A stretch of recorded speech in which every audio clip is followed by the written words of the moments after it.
Oke, Episode berapa nih? episode kedua Kedua. masih di hari yang sama. By the way, terima kasih buat yang nonton ya. Yes, Yang episode 1 tentang F&B dan reviewer. Semoga viral nih, viral. nggak tahu. Jangan terlalu muluk lah Jo. Kita kan baru pertama kali nyobain. Semoga dapat memberikan masukan ya buat kalian juga terkait F&B dan reviewer. Semoga Benar nggak sekali. bikin pusing. Oke, nextnya hari ini Jo, Apa nih? kita akan bahas soal jersey timnas. Dari situ. Tahu nggak? Pernah tahu nggak Jo? Belum.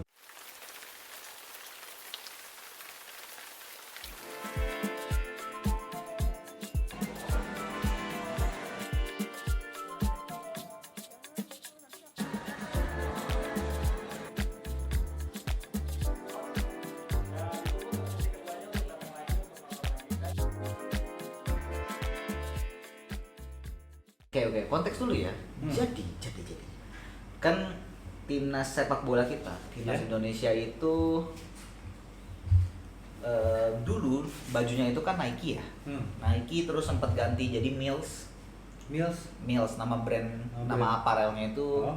Mills, dan sekarang itu dia nama aparelnya adalah Airspo. Expo. Jadi jersey timnas itu ada lelangnya dulu tuh, dan ternyata yang menang adalah Erigo. Dan sekarang lagi rame banget karena banyak orang yang menganggap desain dari yang tadinya dari Mills Oh. ke Erigo atau Airspo itu jauh. Jauhnya lebih bagus kah apa lebih kurang? Menurut para netizen dan Hmm. orang-orang yang ada di Indonesia ya, sebenarnya lebih mending Jersey desain yang sebelumnya. lama sebelumnya gitu Oh. dibandingkan yang baru karena dianggap terlalu polos. Nih kalau Joe pengen lihat, ini aku akan share sedikit. Nih, desainnya tuh jadi kayak gini, Joe.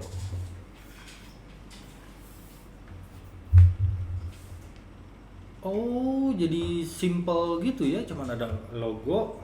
Ini sebelahnya apa nih? Airspo. Airspo.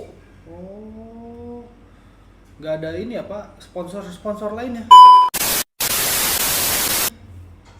Jo, kalau baju timnas sih jarang ada sponsor Jarang ya. iya Jarang ada sih. sponsor ya. Ini bukan Liga 1. Oh. Kalau Liga 1 sponsornya Iya, banyak. banyak. Iya. Bahkan sampai ke celana-celana Banyak bordiran. banyak bordir.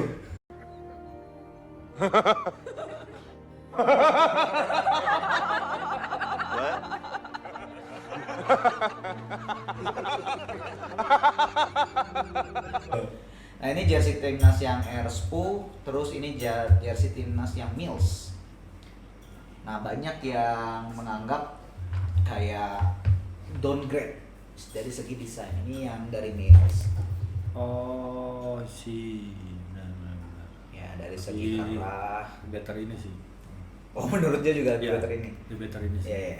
Jadi secara desain banyak yang kecewa dengan desain dari jersey timnas yang baru. Terlebih harganya juga. Nih kita coba bandingkan ya. Jersey timnas Airspo dan Mills itu tuh punya perbandingan di mana jadi ada jersey kategori namanya player issue atau yang sama persis dengan yang dipakai oleh pemain saat di lapangan. Ya. Di situ dibanderol 1,2 juta. Sedangkan waktu Mills itu dulu dibanderol 939.000. Lebih murah. Jadi lebih murah. Nah ini jadi perdebatan yang ada sekarang di masyarakat itu adalah mengenai kenapa sih desain Airspo ini simple banget. Jadi ketika di-compare dengan yang sebelumnya ini kok kayak downgrade banget dan harganya pun jadi lebih mahal. Nah menurut Jo sendiri tadi melihat hal tadi itu seperti apa? Mungkin kalau dari segi ini kali bahan kali, karena kan aku kan nggak tahu bahan yang dipakai si Mills itu seperti apa, sama yang Erigo seperti apa gitu kan. Gitu kan. Apa yang Airspo ya? Iya. Airspo mungkin dia bisa jadi bahannya kayak tembus angin gitu. Jadi ke ketek teh, jadi orang lagi lori-lori anginnya masuk ke ketek adem gitu. Iya. Bisa aja gitu kan. ini buat orang-orang ya, ini kan podcastnya podcast jujur ya, jadi kita jujur nih. Jujur. Kita jujur, kalau kita nggak, jadi gini, kalau kita nggak tahu, itu bukan dosa kita. Iya. Kita cuman karena nggak tahu aja, jadi Iya. ya silakan ya. Ini menurut kita, menurut Joe khususnya adalah jersey yang bagus itu jersey yang tembus angin. Tembus angin. Ini kayak contoh nih kayak baju chef Baju gitu chef, kan. nah iya Tuh, iya iya. Gitu kan. Ini kan bagian sininya tipis Tipis ini. ya, jadi biar kalau masak tuh panas Ya. tuh keringat ketek tuh turun langsung jebret gitu. Justru ketek nggak keringetan karena adem. Oh, ketek nggak Anginnya keringetan masuk. karena adem. Iya, iya. Terus ada juga baju yang sininya tuh ada ring bolong gitu. Ya ring bolong buat Ya, airflow. airflow. Ya, jadi saluran udara lancar dari dalam keluar. Dari dalam keluar ya. Ya, itu dia. Jadi bikin nggak gerah gitu kalau pakai baju kayak gitu. Iya iya. Bener kayak butuh editor. Bahannya sih, mantap banget. Apalagi daerah sini nih. Ini bagian jaring-jaringnya nih. Jadi kalau panas, bisa lewat sini adem. Nah, bagian ketiaknya ada lubang udaranya juga, guys. Tuh bisa lihat tuh. Ya kan? Keren banget kan? Jarang-jarang ada yang kayak gini nih. Nice. Tapi aman nggak buat makanan konsumen, aman ya? Aman. Enggak, takutnya karena udaranya airflow tadi tuh aroma ketek itu. Oh enggak dong. Enggak ya? Justru karena airflow-nya bagus, jadi kita tuh nggak keringetan. Jadi nggak keringetan. Jadi nggak keringetan. ya Ya. nggak mencemari aroma di makanan ya. Aman ya? Aman. Aman ya? Ya mungkin itu salah satu si bajunya yang bikin jadi mahal gitu kan, karena sistem airflow-nya tuh bagus. Oh, sudut pandangnya Joe adalah karena mungkin di lain desainnya, kita ngomongin desainnya, tapi bahannya lebih bagus Bahannya lebih bagus dibandingkan yang sebelumnya, makanya harganya make sense kalau mahal gitu ya. Iya. Tapi di sini ada komplain dari pelatih timnasnya, Sinteyong. Tahu Sinteyong? Sinteyong tahu. Siapa tuh? Yang orang itu apa kayak orang Korea kalau nggak salah. Emang orang Korea? Iya. Dia bukan Soalnya aku orang. pernah lihat gitu kan, lihat gitu kan.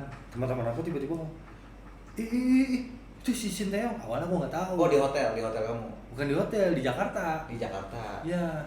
Ya udah, karena aku ditarik-tarik sama temen gitu kan, ya udah ikut foto aja deh. Oh, jadi ada foto kamu sama Sinteyong? Iya, tapi di HP teman yang itu. Di HP teman bukan di HP aku. Biasanya kalau yang kayak gitu bohong. Biasanya kalau nggak bisa ngebuktiin berarti bohong. Enggak, terus Ini podcast jujur, Jo. Iya, jujur ini. Nah, udah Mana kejadian. buktinya? Kalau ada buktinya kasih aja biar ditampilin di sini. Nggak ada, nanti aku kontak temen aku dah. Iya.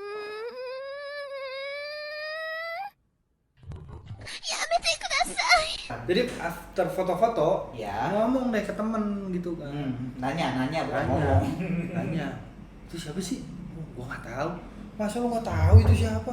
Itu pelatih timnas Indonesia. Nah, dari situ lah tahu. Oh, yang itu tuh. Tapi mukanya udah lupa sih. Iya. Dia itu emang kewarganegaraan Korea. Sinteyong itu dulu dia melatih timnas Korea juga. Pelatih timnas dulu Jo ikut nonton ini gak Piala Dunia 2018 ya? 2018 itu tuh yang Korea ngalahin Jerman di fase grup. Itu pelatihnya Sinteyong. Itu pelatihnya Sinteyong. Iya. Nggak tahu ya? Nggak tahu. Ya udahlah, nggak usah dipaksain Jo. Kan jujur, Jo nggak tahu ya. Iya, nggak tahu. Nah, menurut pelatih Sinteyong, bahan trainingnya, baju trainingnya itu tidak menyerap keringat. Dia protes tuh langsung. Terus akhirnya ada satu statement dari tim Expo atau Erigo. Dia merasa kayak oke, kita aparel baru, jadi masukan ini kita terima gitu. Emang udah ada itikat kayak gitu sih, kayak dari tim Expo-nya bilang kita akan coba perbaiki ya, karena wajar lah masih aparel baru. Nah, tapi pertikaiannya nggak berhenti sampai sana juga. Wah. Salah satu desain yang tadi yang merah dan putih itu dia dianggap oleh netizen anti kritik. Kenapa? Jadi kan banyak tuh netizen yang mencemooh ya. Mungkin kita tahu ya netizen Indonesia kan kayak gitu ya. Tahu lah gitu Kayak, netizen. gini doang mah adek gua bisa ya, kayak gitu-gitu tau gak sih? Gini dong mah, Bandung juga banyak. Iya, di Bandung juga banyak. Ya maksudnya pasti ada aja kayak gitu. Iya. Ini mah desain kayak gini, terus banyak yang kayak ini desain kelas gua. Nih jersey kelas gua kayak gini desain. Gini dong, jersey-nya. kok bisa? Iya kan jahat-jahat ya. Nah, desainernya ini tuh intinya dia termakan atau emosi dengan komen-komen netizen, sehingga komen-komen netizen itu dibalas-balesin semua sama dia. Ah. Nggak semua sih ya, cuman Ya. secara ceritanya kayak gitu. Jadi kayak ya udah prestasi lu apa, dibalas kayak gitu. Ih. Ini kan sama dengan konteks yang Code Blue ya kan, Code Ya. Blue kayak dia nge-review terus orangnya bilang, kan dia bilang ya kalau Code Blue kan kemarin bilang ya udah kan gua di sini bayar, lu masak. Ini juga sama, jadi kayak si desainernya juga ngerasa ya udah lu desain sendiri bisa nggak? Gitu. Jadi kayak banyak pertikaian kayak gitu, Jo. Kemakan emosi juga. Kemakan emosi, jadi Iya. dia ngebalesin kayak ya udah mana prestasi lu gitu. Hmm. Terus dia bilang desainer UMR jangan banyak ngomong kayak gitu-gitu lah. Sakit. Hah? Sakit kenapa? Desainer UMR bilang. Cuman kalau aku sebagai desainernya gitu kan. Apa sih, ganggu aja.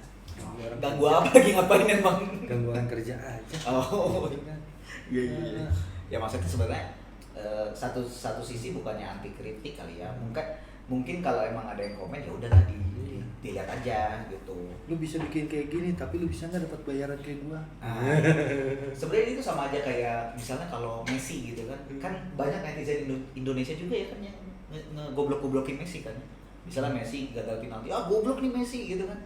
Itu Messi, Bro. Messi dibilang goblok sama netizen Indonesia. Ya kalau lagi nonton bola gitu Messi nggak ngoper, Messi goblok nih. Kalau gua di situ sih gua bakal ngoper ya kayak gitu. Tapi emang suka gitu sih. Iya kan, emang suka gitu kan kayak gitu. kenapa sih harus ya kalau Messi baper, dalam tanda kutip baper. Masa ya Messi langsung bilang ya udah sini lu lawan gua by one, kan nggak mungkin ya. Nggak mungkin. Udah lu lawan gua yuk, lu kiper dah. Gue nendang. Ya kan, untuk orang yang tahu kelasnya pasti dia nggak akan kayak gitu. Maksudnya nggak kayak ya udah dibaca ya udah gitu kan. Bener kata aja sih, ya ganggu aja nih orang. Tapi kita secara tidak langsung juga suka gitu loh kalau nonton bola. Iya itu mah. Pada dioper gitu. Buruk nih kalau gua. Tapi kan cuman mengeluh sendiri aja gitu, tidak diumbar-umbar, tidak sampai sini handphone sini gua mau ini komen goblok nih bukan ngoper gitu. Kan nggak sampai segitunya kita juga. Ya masalahnya komen ke Messi juga kan. Iya. Kalian pada ngomen pakai bahasa Indonesia ya. Masa Messi harus belajar bahasa Indonesia dulu biar dengar gitu kan. Bahasa apa sih? Iya, wak lagi terakhir ini apa nih? Numero uno, uno. Kok Itali sih? Oh salah, itu Italia. Kecil. Kirain itu bahasa Argentina gitu. Ya, ini belum sampai ke konteksnya terakhir ya. Jadi dia tuh baper sehingga akhirnya banyak banget. Akhirnya naik kasus ini dan akhirnya tuh dia meminta maaf karena memberi kegaduhan lah. Karena dia menyinggung beberapa pihak yang emang udah terjun langsung ke dunia sepak bola sebelumnya. Ya misalnya Coach Justin, tau Coach Justin nggak? Coach Justin nggak tahu.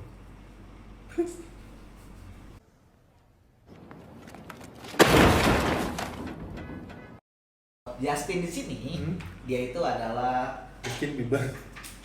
Statement apa itu urgensi untuk jadi ini jujur Jo nggak tahu. Iya. Ya, ini bukan ini balik lagi gini ya guys gini.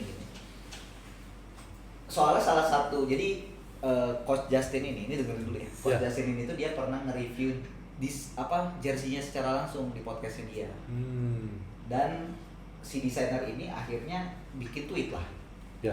Justin yang gua tahu itu cuma Justin Bieber, Justin Timberlake sama Justin Hafner.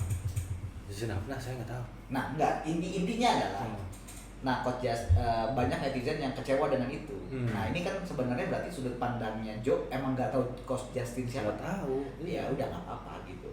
Soalnya tweet itu naik banyak netizen yang marah juga, kok lu bisa nggak kenal sama Coach Justin gitu.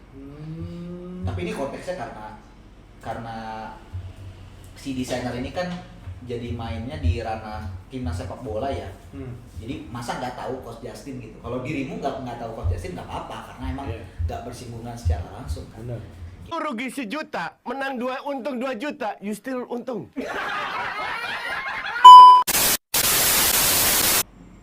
Kasusnya berkembangnya cepat banget sampai akhirnya dari pihak Erspo-nya dan juga dari pihak desainernya itu hashtag boycott Erspo. Boykot ini. Jadi netizen itu sampai bikin itu.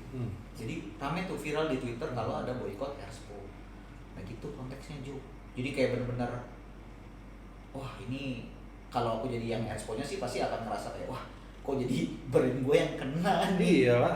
Brand gue yang kena nih. Sedangkan desainernya juga kena boykot karena desainernya kan punya perusahaan sendiri ya. Jadi ada satu boykot perusahaan dia lah, biar apa kayak pokoknya netizen dengan kemampuan netizen sekarang ya, hashtag itu turun sehingga bikin gaduh ricuh ya. Dan ya Airsport akhirnya mengeluarkan statement permintaan maaf, dan dari pihak desainernya pun mengeluarkan statement permintaan maaf. Nah ini baru masuk ke konteks dia. nah apa nih? Desain itu juga identik dengan makanan. Plating platingan juga ada identik dengan makanan. Seberapa penting sih plating itu untuk di makanan? Oh, penting banget. Penting banget karena gini. Yang pertama kita lihat visual. Nah, baik itu baju ataupun makanan ya? Iya, baik itu baju ataupun makanan. Yang pertama kali kita lihat itu visual gitu kan. Untuk makanan yang belum pernah kita coba. Oke, untuk makanan yang belum pernah kita coba. Ya. Lanjut. Pasti yang pertama kita lihat visual. Visualnya menggoda apa enggak? Nah, itu dia. Kenapa plating itu sangat penting gitu. Pada saat nih makanan cantik kan, kayak enak nih. Coba deh. Baru gitu. Mungkin kalau makanan-makanan yang kayak standar gitu kan, yang terlebih yang orang-orang sudah tahu rasanya gitu kan. Untuk konteks visual itu jadi nomor sekian gitu kan, karena itu udah tahu rasanya, kayak opor ayam gitu kan. Opor ayam gitu, oh yaudah orang juga udah tahu rasanya pasti enak gitu kan. Nah beda cerita kalau emang di restoran fine dining gitu kan. Fine dining emang sudah aturannya, jadi apapun makanan itu visual harus dinomorsatukan salah satunya gitu. Oke, kalau kita analogiin sama kasus Jersey Timnas, ini sebenarnya agak mirip. Ketika kita ngomongin fine dining, itu kan plating benar-benar bermain di sana kan. Iya. Apalagi dengan harga 1,2 juta. Bayangan orang kan pasti kalau nggak enak banget, iya, cantik banget. Iya. Ya kan? Karena kan kadang kita suka ngeliat ya, kayak restoran mahal, platingnya aja kan, tapi makanannya dikit porsinya. Iya. Iya kan? Gak kenyang. Tapi mahal. Itu Jo bisa analogiin gak dengan kasus jersey ini gitu? Kalau di fine dining gitu kan, walaupun makanannya sedikit gitu kan, tapi dia ada sisi lain yang mereka jual, yaitu experience gitu. Experience gitu. Jadi kita nggak bisa menilai dalam satu kategori aja gitu, kita nggak bisa gitu kan. Kalau di restoran fine dining gitu kan, experience kita dapet, segi makanan juga visualnya bagus, rasanya enak gitu kan. Belum lagi dari pelayannya banyak kategori yang bisa dinilai gitu. Gitu, sehingga semua itu jadi kesatuan. Oh ternyata worth it ya dengan harga segini. Oke, berarti kalau kita ngomongin harga, berarti kalau tadi konteksnya makanan adalah looks dulu. Kalau ternyata looksnya kurang oke, ya udah kita cobain rasanya, ternyata worth itnya dirasa gitu. Ya. Nah kalau yang terlepas yang desain baju ini gitu kan, desain baju ini mungkin looksnya gitu kan di mata orang lain gitu kan, bukan di mata saya gitu kan, di mata orang lain, oh ini bagus nih looksnya gitu, lebih simple elegan gitu kan. Tadi sendawa. Simple elegan gitu kan.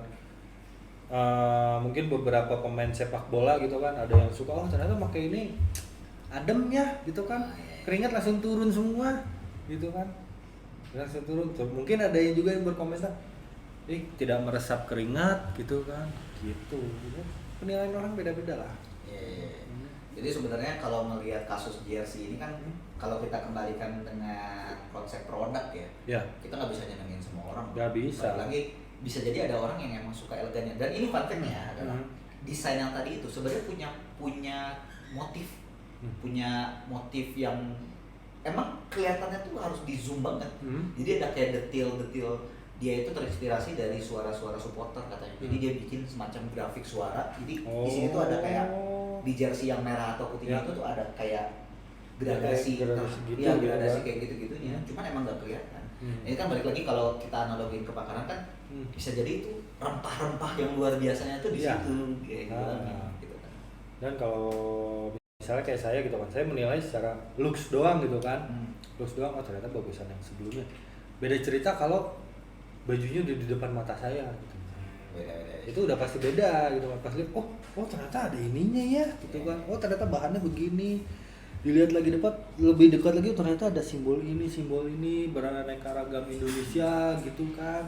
Bisa aja gitu kan, yang tidak terlihat dalam segi gambar gitu, foto gitu kan, gitu. Nah, ini untuk orang-orang yang ngerti kasusnya. Di balik lagi kita disclaimer ya, kalau kita nih jujur, Ya. kita coba untuk sudut pandang yang baru aja nih, Ya. karena mungkin banyak yang nggak tahu kayak sini juga ya, kayak Oh. Jo juga kan bukan Jo nggak ngikutin bola ya, mungkin Hmm. lebih nggak ngikutin timnas Indonesia juga ya. Ya. Kalau main PSI. Main PSI, ya. Berani. Nah, kita analogin lagi nih sama makanan ya. Contohnya ada orang yang beli makanan dengan harga 1,2 tadi ya, Ya. tapi ternyata secara desain simple banget gitu, kayak Hmm. secara looks kayak kok gini banget gitu. Gue udah bayar mahal tapi taruhlah salmon, tapi salmonnya jelek desainnya, terlalu simple atau gimana, terus akhirnya komplain lah. Ya. Nah, apa yang dilakukan oleh chef saat itu?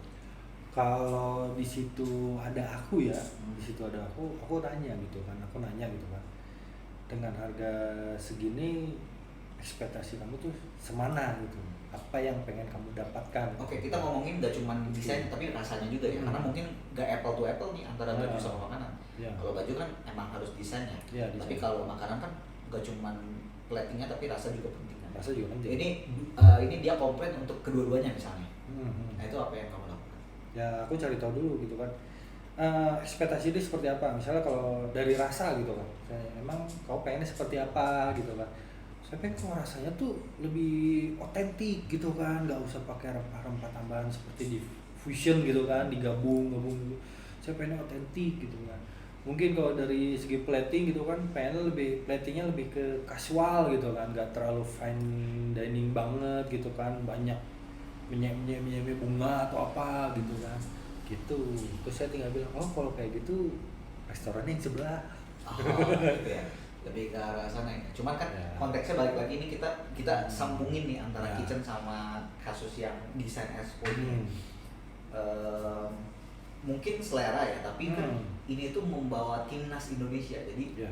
se-Indonesia ini dalam tanda kutip benar-benar Komplain.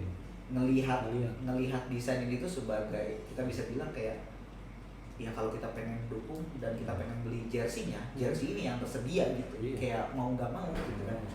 Nah, kita analogi lagi dengan kasus desainernya nih. Desainernya itu adalah chefnya. Ya. Kalau kita analogiin dengan kasusnya, chefnya di sini tuh kayak, kok rasanya gini sih? Ada yang komplain ya, kok rasanya kayak gini sih gini. Terus chefnya datang, yaudah lu yang masak. Nggak bisa.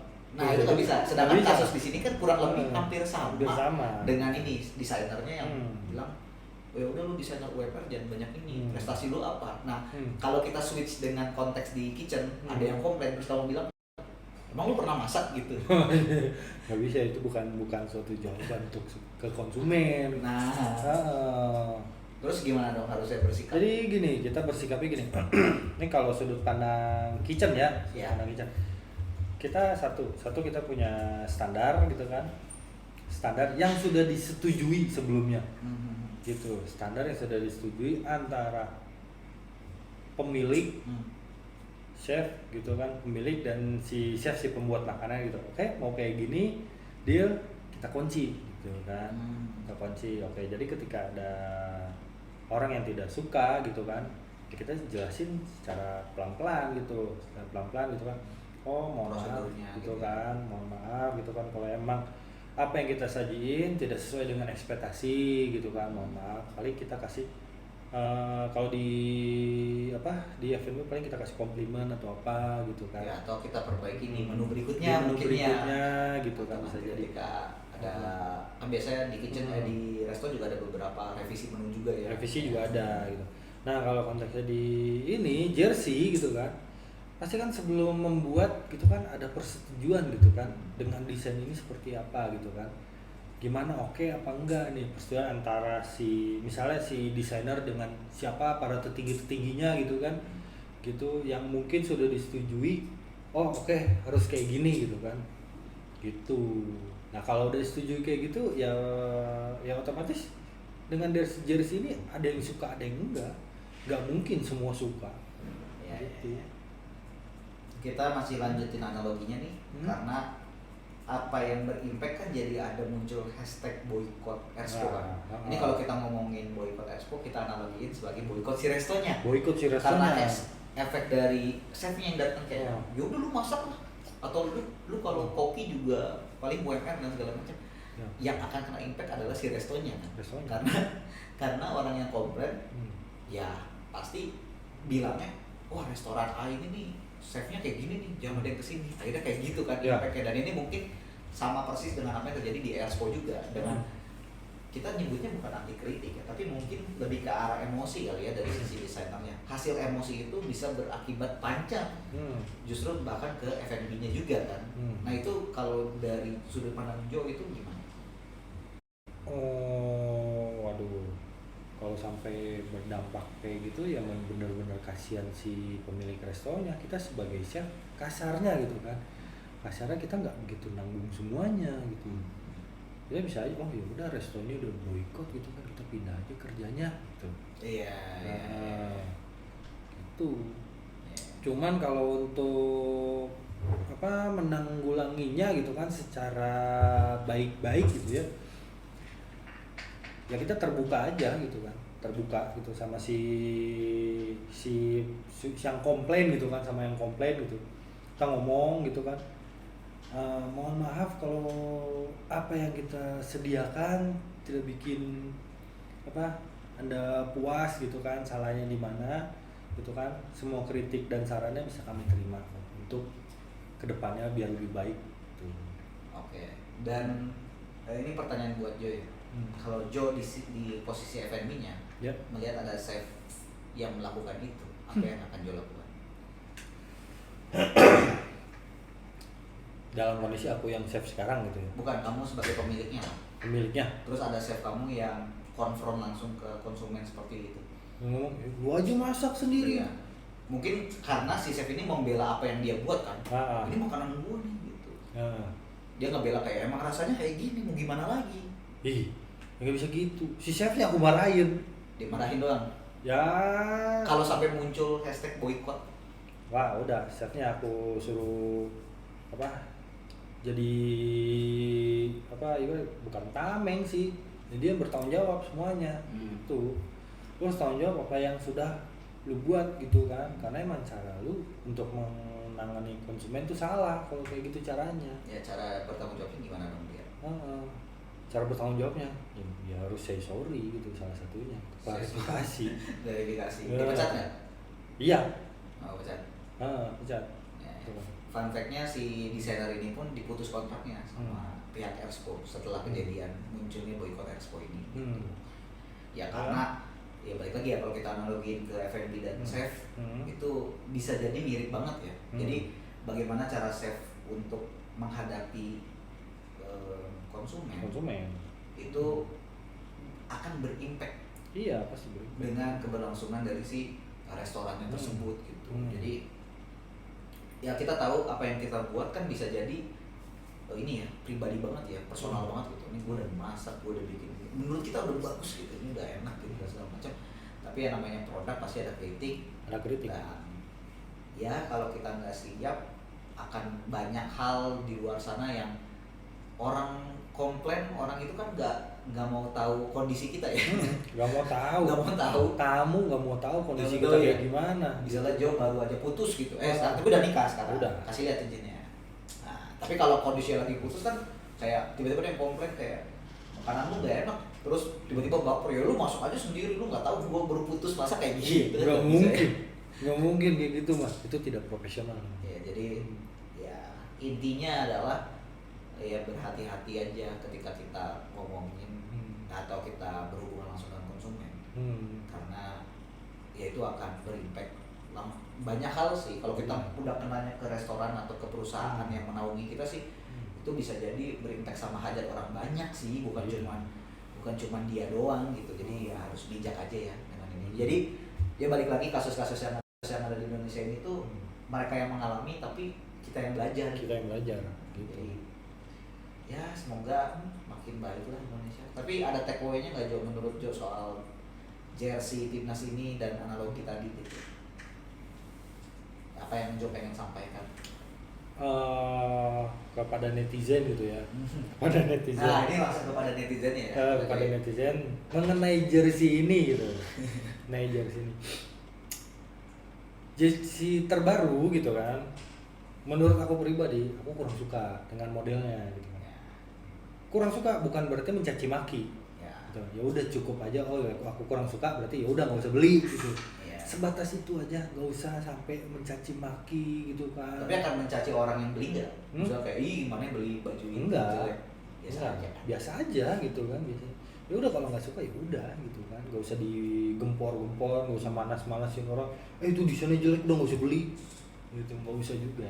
Gitu kan. Untuk para desainer juga, ketika kalian membuat suatu desain gitu kan, contohnya Migaga ini desainnya seperti ini gitu kan, kalian harus siap gitu kan. Ada yang suka dengan desainnya dan mungkin gitu ada juga yang tidak suka dengan desainnya, karena kalian tidak bisa menyenangi semua orang. Itu dia sih kuncinya. Oke deh. Kalau gitu, Gimana? aman? Aman. Kita tutup aja ya. Tutup Sampai aja. ketemu kapan? Sampai ketemu minggu depan deh. Oke. Di episode 3 kira-kira bakal ada siapa? Nggak tahu. Apa ada makanan lain?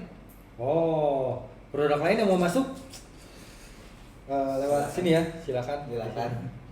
Produk lain pasti nanti langsung dicobain di situ. Ya, langsung langsung kita dicobain. dan kita cobain langsung di podcast ini gitu ya. Langsung. Walaupun nggak langsung secara langsung kita Nah. kasih komen ya, tapi ya sambil kita makan lah. Tapi BTW produk Gaga ini enak kok. Oke. Enak. Oke, kalau gitu terima kasih semuanya, sampai ketemu minggu depan. Oke, see you.